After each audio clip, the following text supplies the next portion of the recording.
How's it going, guys? Coach Alonzo Harvey here with Coach Taiwan Howard. Yep, we here. I wanted to talk about hard sparring and light technical sparring, the good and bad of both, and why what we feel about it. So we got similar opinions. So I just wanted to. We do and we don't. We do and don't. So that's why we on here. He likes to light sparring. Both. And I don't like it at all. So I want to talk. I'm gonna jump straight to the hard sparring, everybody's favorite part. First, I want to talk about the hard sparring. The hard sparring. I like hard sparring. I think it's important to spar hard once a week.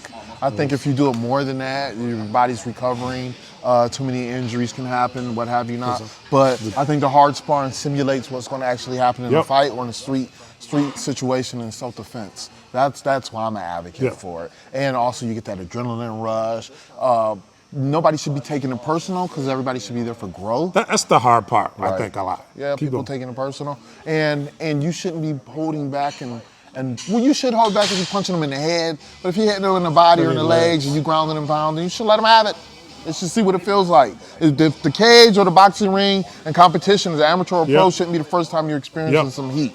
Yep, I call that, especially if you're looking to get in any kind of full contact competition, you don't want to get what I call a culture shock. You don't want to get in there and that's the first time you really been hit hard. Right. Or been rocked or just been hard to the body, legs, or just tired, and then you're like, oh man.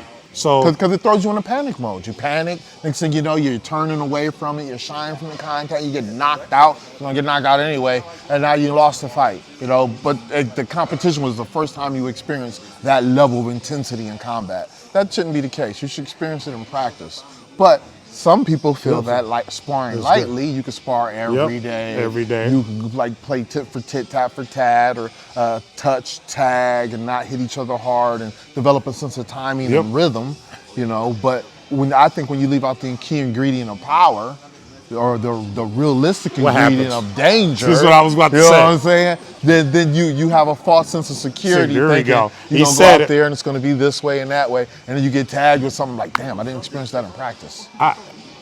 Me personally, I believe you need both. But some hard sparring is important once you get to the level where you can protect yourself. Yeah, that's true. Right? You got to get to that level. You should never go to a gym and the first thing they're doing is sparring hard right off the rip. If you go to a gym and you are an inexperienced fighter and you don't know anything and they're throwing you in there against some killers, find a new gym. You at the wrong gym. Yeah, you at the wrong. If they ain't teaching you how to hold your guards up correctly, how to stand in a proper fighting stance, how to deliver proper strikes and the fundamentally sound basics, then you're at the wrong spot. So it should always be about having your basics, developing those fundamentals, and then, after the basics are developed and you are like really green, then after doing flow drills and what have you, not getting used to timing, distance, and rhythm, then you throw them in there to sparring, and then they get used to some contact.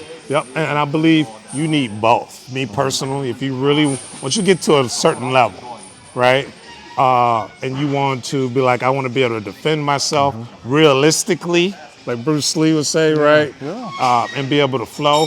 Or if you're looking to compete, I think you need both. You need, obviously, the hard sparring, so you don't get the culture shock.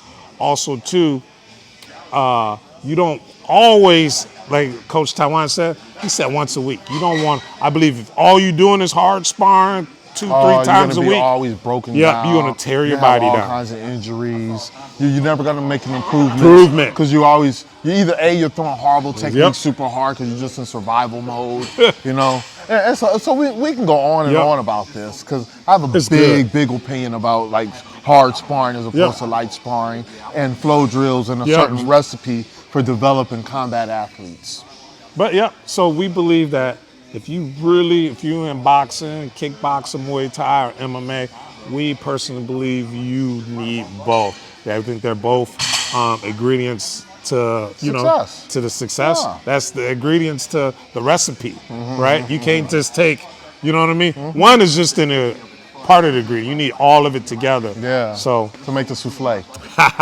That's it. I just wanted to give our opinions on light technical sparring versus hard sparring. And keep in mind, I want to throw one more thing out there. When you sparring, I think hard or light, if you sparring someone that's not as on your level, right? I think neither one of you guys learn if you just, I'm sparring a new guy and I just tool him up. Yeah, you get Right? nothing out of it. He gets I'm getting nothing out. out of it. He getting nothing out of it. You think you're getting an ego boost, but you really ain't. You're not getting nothing out of it. What I can do, just a quick tip at the end, what I can do, I can not just go like I can work on stuff I'm not that good at. I can work on defense. I always say maybe go to southpaw and work on some combos or something. And then he's getting some off and we kind of both getting something out of it. So that was just one quick tip that was just on my mind.